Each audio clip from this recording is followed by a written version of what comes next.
স্ক্রিনে যে ভিডিওটি দেখতেছেন এই দৃশ্যটা হচ্ছে স্পেনের কোনো এক জাদুঘরের।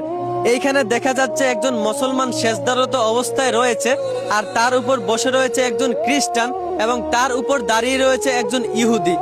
তো এই দৃশ্যটা দেখে খ্রিস্টান এবং ইহুদিরা অনেক হাসাহাসি করত। তারা বলতো, দেখ মুসলমানদের উপর আমরা রয়েছি।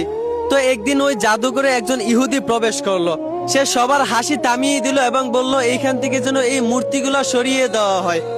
আশেপাশে সবাই তখন অবাক হয়ে বলে উঠলো, কেন? দৃশ্যটা দেখতে তো খুবই ভালোই লাগতেছে, মুসলমানের উপর আমাদের খ্রিস্টান রয়েছে, ইহুদি রয়েছে। ওই ইহুদি তখন বলে উঠলো, তোমরা হচ্ছে মূর্খ, তাই তোমাদের চিন্তা ভাবনা এমন, তোমাদের এই হাসি থাকবে না। যে মুসলমান সেজদারত অবস্থায় রয়েছে, ওই মুসলমান যদি একবার সেজদা থেকে উঠে, তাহলে তোমাদের খ্রিস্টান আর ইহুদি এক সেকেন্ডও টিকে থাকতে পারবে না। ওই মুসলমান বর্তমানে সেজদারত অবস্থায় রয়েছে, তাই ওর উপর তোমাদের খ্রিস্টান বসে আছে, ইহুদি দাঁড়িয়ে আছে।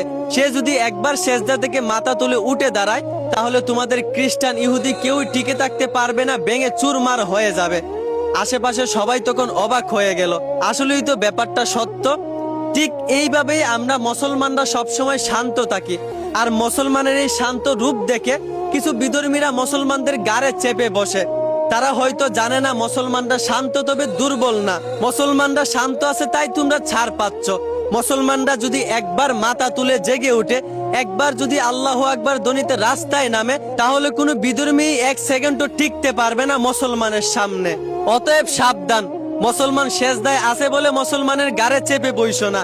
একবার যদি মুসলমান সেজদা থেকে উঠে দাঁড়ায়, তোমাদের মতো বেঈমান এক সেকেন্ডও ঠিকতে পারবে না। কারণ মুসলমানরা শান্ত তবে দুর্বল না, মুসলমানরা ছাড় দেয় তবে ছেড়ে দেয় না। এইটাই হচ্ছে মুসলমানের পাওয়ার। আশা করি বুঝতে পারছেন। ধন্যবাদ।